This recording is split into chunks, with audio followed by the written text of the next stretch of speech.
Maaf, aku hilang kendali. Dua komentator itu terdiam. Ini terlalu sulit. Dalam permainan ini, sangat jelas bahwa dalam pertempuran terakhir antara Qigui dan Fuxi, puncak popularitasnya mencapai 40 juta penonton. Ini adalah rekor yang belum pernah dicapai sejak acara diluncurkan. Guo Mingwei, yang bertanggung jawab atas acara tersebut, gemetar karena kegembiraan. Hasil yang begitu cemerlang lahir di bawah tangannya, yang lebih menarik dari apapun. Dia mengambil ponselnya dan memberikan perintah mutlak kepada direktur arena, dalam balapan berikutnya, berikan seluruh adegan kepada tim E. Pada waktu bersamaan, 4 manajer platform yang dibawa oleh Guo Mingwei yang dia inginkan untuk membeli hak siar tim E juga duduk di antara penonton, dan mereka semua tercengang. Siapa yang mengira bahwa tim yang bahkan tidak mendapat endorse dan semua anggota yang memiliki kinerja putaran balap terbaik hanya 1 menit 50 detik akan menjadi tim paling populer dan terpanas malam ini. Si badan besar yang menghina Chi Mingkun dengan berbagai cara sebelumnya, mengeluarkan ponselnya dengan gemetar, dan mengklik ruang siaran langsung Yao Ming. Hanya dalam satu waktu permainan, popularitas ruang siaran langsung Yao Ming telah melonjak hingga 10 juta. Angka itu telah mencapai sepertiga dari ruang siaran langsung resmi. Mereka juga mendapat 6 juta lebih banyak orang daripada ruang siaran langsung milik Zhang Xian. Jika mereka mau menandatangani hak siar tim E pada waktu itu, 10 juta orang sekarang ada di platform mereka. Tidak hanya si badan besar, tetapi 3 manajer lainnya juga melihat kesenjangan popularitas yang sangat besar ini, dan mereka semua tampak pucat. Mereka membeli hak siar eksklusif tim lain hanya untuk menghasilkan uang dari popularitas tim. Pada akhirnya, mereka tidak menyangka, mereka sibuk berebut, tetapi melemparkan yang paling berharga dengan tangan mereka sendiri. Baik Qigui maupun Fuxi tidak peduli dengan apa yang dipikirkan orang-orang ini. Jika dilihat dari tadi, seluruh lintasan telah menjadi perlombaan kejar-kejaran dan pertunjukan pribadi untuk dua orang ini. Keduanya memanjakan penonton, sambil menikmati kesenangan yang telah lama hilang. Qigui tidak keberatan, sampai dia hanya setengah detik di depan Fuxi untuk mencapai garis finish, dia masih belum bisa pulih dari kegembiraan balapan barusan. Qigui sedang duduk di dalam mobil, memegang kemudi erat-erat dengan kedua tangannya, cahaya masuk melalui kaca jendela membuat bayangan di wajahnya yang halus. Fuxi turun dari mobil, dan ketika dia berjalan ke mobil Qigui, dia melihat gadis itu masih duduk di dalam mobil, mata aprikotnya bersinar-sinar. Dia mengangkat alisnya, menutup jendela dengan jari-jarinya yang ramping, dan mengangkat suaranya sedikit sambil tertawa kecil, "Profesor Qi, kau sadarlah." Mendengar kata Profesor Qi, cahaya di mata Qigui langsung menyatu. Dia menoleh untuk melihat Fuxi, dia diam sejenak, lalu meletakkan tangannya dari kemudi, dan turun dari mobil. Suaranya masih tenang, tetapi sedikit lebih bersemangat dari biasanya, "Maaf, aku hilang kendali." "Tidak masalah," Fuxi berkata dengan lembut, mata Phoenix-nya seperti tinta menatap Qigui, dan cahaya di bagian bawah matanya meredup. Qigui bersandar di mobilnya, merasakan hembusan angin malam untuk menenangkan dirinya. Fuxi berdiri di sampingnya dan diam-diam menemaninya. Keduanya terdiam beberapa saat, dan Fuxi tiba-tiba berbicara. Suaranya rendah dan menyenangkan, dan dia samar-samar menekan sesuatu. "Profesor Qi, apa kau suka makan permen?" "Hah?" Qigui menoleh dan meliriknya, lalu melihat kembali ke langit malam. "Dulu aku suka, tapi sekarang aku berhenti." Ketika dia masih menjadi seorang hunter, dia suka memegang permen min setiap kali dia mengemudi. Rasa dingin dan sedikit pahit membantunya berkonsentrasi. Kemudian, setelah dia menjadi dokter, waktu operasi yang terlalu lama, membuatnya tidak bisa makan gula. Lama-kelamaan, dia secara alami berhenti. Mendengar kata-katanya, cahaya di mata Fuxi sedikit lebih dalam, dan senyum lembut muncul di bibir tipisnya. Malam ini, internet ditakdirkan untuk tidak tenang. Dia bersandar di badan mobil, seolah sedang mengobrol santai, dan mengajukan pertanyaan lain, "Kenapa kau beralih menjadi dokter?" Fuxi mengatakan kata, "beralih." Tapi saat ini Qigui masih sedikit bersemangat di dalam pikirannya, namun pikirannya tidak begitu tenang. Dia tidak menemukan masalah dalam kalimat itu, sehingga secara alami berkata, "Tahun itu, nenekku sakit kritis, dan aku menemaninya di rumah sakit. Saat itu, ada operasi di sebelah ruang operasi nenek, sepertinya ada dokter yang sedang mengoperasi ayah dari seorang anak."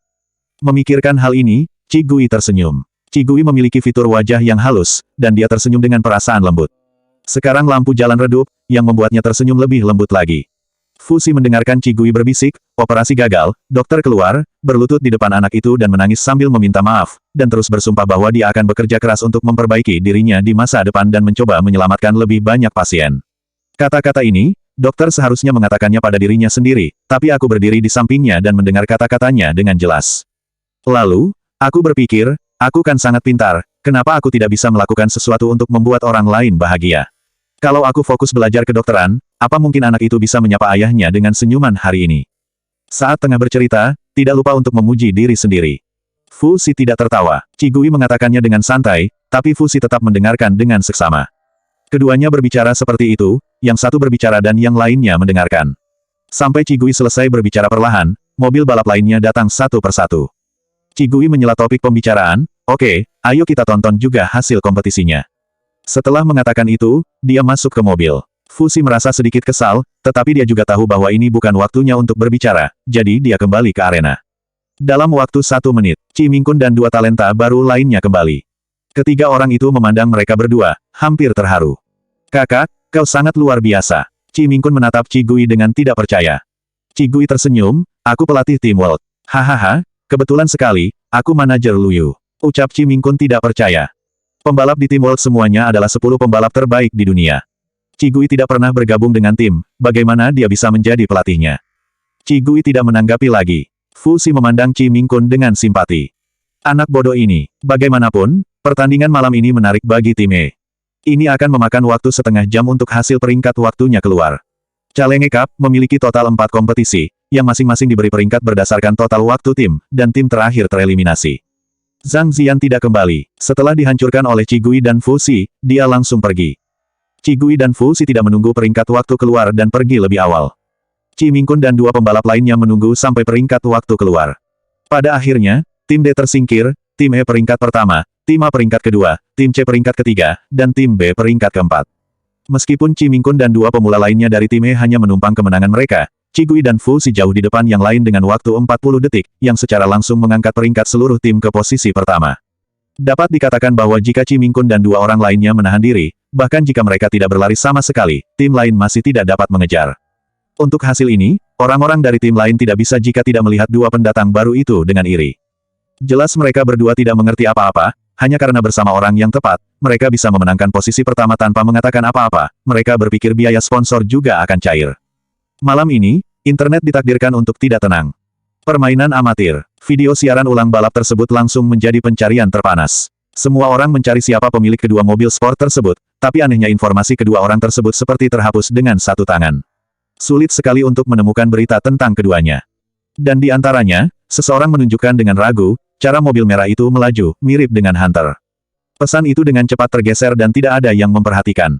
Kantor pusat tim balap nasional China. Pelatih Kai mengambil video pertandingan malam ini, bergegas ke kantor manajer umum, dan berkata dengan penuh semangat, "Manajer, aku menemukan bibit yang bagus di China. Kalau kau membawanya ke dalam tim, China pasti akan dapat memenangkan 10 besar pertandingan Olimpiade tahun ini." Di kantor, selain manajer umum, ada seorang pria berpakaian seperti pelatih berdiri di depan meja. Mendengar kata-kata pelatih Kai, pelatih itu menoleh dengan tidak sabar dan berkata kepadanya, "Pelatih Kai, aku sedang berdiskusi dengan manajer umum tentang Nona Bai Youyu, apa yang kau lakukan dengan begitu semangat?" "Tidak, mari kita tonton pertandingan malam ini dulu. Kita punya 2 jenius di China." Pelatih Kai meletakkan tablet di meja manajer umum dan menekan tombol putar. Videonya telah diedit, dan hanya sorotan terakhir dari pengejaran Cigui dan Fuxi yang ditampilkan. "Apa yang bagus dari permainan amatir ini?" Pelatih lain tidak puas. Manajer umum Qian Yuan memotongnya, "Aku akan memeriksanya lebih dulu." Dia mengambil tablet, melihat video yang sedang diputar, dan matanya bersinar hanya dengan satu pandangan. Meskipun dia bukan pembalap profesional, dia bisa menjadi manajer umum tim balap nasional China, dan dia masih tahu banyak tentang balap. "Pelatih Sun, kemari dan lihatlah. Kedua pembalap ini, aku merasa mereka bisa ditarik ke dalam tim." Qian Yuan memberi isyarat kepada pelatih Sun. Pelatih Sun mengerutkan kening dengan erat. Balapan malam ini, dia tidak tertarik untuk menontonnya. Keterampilan balap para amatir, di mata profesional seperti mereka, seperti anak-anak yang bermain di rumah. Qian Yuan memintanya untuk melihatnya, pelatih Sun tidak bisa menolak, dia hanya bisa meliriknya, dan kemudian segera menggelengkan kepalanya. Tidak, meskipun keduanya terlihat luar biasa, mereka terlalu mencolok. Saat dia mengatakan itu, dia memutar video kembali dengan jarinya, memutar ulang adegan Cigui keluar dari tikungan, dan kemudian berkata, "Lihat, dia bergerak terlalu banyak ketika dia keluar dari tikungan." Meskipun dia terlihat cantik, itu memiliki celah besar, jika mobil hitam di belakang dikemudikan oleh pembalap profesional, dia pasti sudah menyusul di celah ini. Ini memang sebuah masalah. Pelatih Kai masih tidak mau menyerah, tetapi juga dapat dilihat bahwa keterampilan dasar mereka sangat solid. Jika mereka direkrut untuk pelatihan. Sebelum dia selesai berbicara, pelatih Sun menyela sambil tersenyum, "Pelatih Kai, tidak peduli seberapa baik seorang pembalap amatir, mereka tetaplah seorang amatir. Tidak apa-apa untuk memanfaatkan beberapa pembalap yang tidak profesional, tetapi kita akan memenangkan 10 besar di Olimpiade tahun ini. Ketika saatnya tiba, semua pembalap top dari negara lain akan datang ke kompetisi, dan kalau kau membiarkan 2 pembalap amatir ini, aku khawatir mereka akan disalib di setiap menitnya." Berbicara tentang ini, dia melihat ke manajer umum lagi, Tuan Qian, Nona Bai Youyu telah setuju untuk menyesuaikan jadwal dan berpartisipasi dalam Olimpiade musim dingin tahun ini. Meskipun dia tidak mendapatkan peringkat internasional, dia juga bertanding di arena internasional. Dia sudah berada di sirkuit internasional selama beberapa tahun. Daripada mengalihkan perhatian kepada pelatihan amatir lainnya, kita lebih baik fokus padanya. Aku adalah seorang dokter. Olimpiade akan diadakan setiap 2 tahun sekali. Selama periode Olimpiade, tidak peduli tim nasional mana yang diikuti pembalap, mereka akan mengambil cuti sementara untuk kembali ke negaranya sendiri untuk bertanding atas nama negaranya.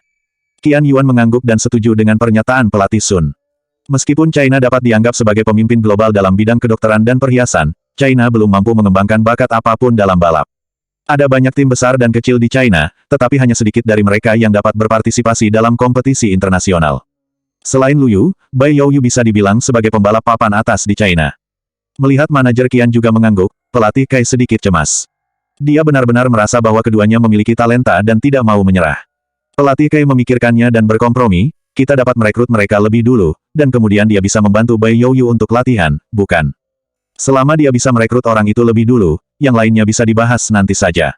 Manajer Qian memandang pelatih Sun. Pelatih Sun merenung sejenak, lalu mengangguk, tidak apa-apa. Meskipun keterampilan mereka tidak terlalu bagus, pasti tidak masalah untuk menemani latihan. Manajer Qian mengangguk, kalau begitu rekrut mereka dulu. Dengan persetujuan dari manajer, pelatih Kai buru-buru menelepon Qi Gui keesokan paginya. Meskipun informasi di internet telah dihapus, formulir pendaftaran Liga Balap China belum dihancurkan. Pelatih Kai meminta Guo Mingwei untuk formulir pendaftaran Qi Gui dan Fusi. Pelatih Kai terkejut ketika dia melihat nama Fusi. Dahulu kala, ketika dia menghadiri jamuan makan di Beijing, dia cukup beruntung bertemu Fusi, dan sekarang dia mengenalinya sebagai tuan dari keluarga Fu. Pelatih Kai tidak pernah berani bertanya kepada Fusi apakah dia ingin bergabung dengan tim balap, jadi dia hanya bisa menyerah dan menelepon Qi Gui, yang memiliki latar belakang yang sederhana dan biasa saja. Ketika menerima telepon, Qi Gui sedang sarapan. Setelah mendengarkan kata-kata pelatih Kai, dia sedikit tidak percaya, tim balap nasional mengundangku bergabung. Apakah ini artinya balapan kemarin mendapat perhatian dari tim balap nasional? Banyak orang menganggap tim balap nasional tidak lebih baik dibandingkan dengan industri obat-obatan dan perhiasan. Faktanya, tim balap nasional milik salah satu dari 4 industri besar di China, setelah obat-obatan dan perhiasan. Masuk akal bahwa tidak seorang pun dari tim balap nasional akan menonton balapan amatir tadi malam. Qi Gui tidak tahu seberapa populer video pertandingan tadi malam di internet, tetapi dia tidak tertarik untuk bergabung dengan tim balap, jadi dia dengan sopan menolak, maaf, aku tidak punya waktu untuk bergabung. Tidak ada waktu, pelatih Kai tercengang. Sebagai pelatih tim balap nasional, dia secara pribadi menelpon Qi Gui dan mengundangnya untuk bergabung, tetapi dia tidak bersemangat sama sekali, dan bahkan menolak. Kalau boleh bertanya, pekerjaan apa yang sedang kau lakukan sekarang? Pelatih Kai berpikir itu pasti luar biasa.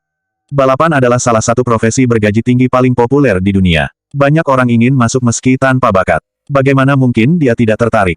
Qi Gui sedang menyesap susu kedelainya, dan tidak menyembunyikan pekerjaannya, dokter.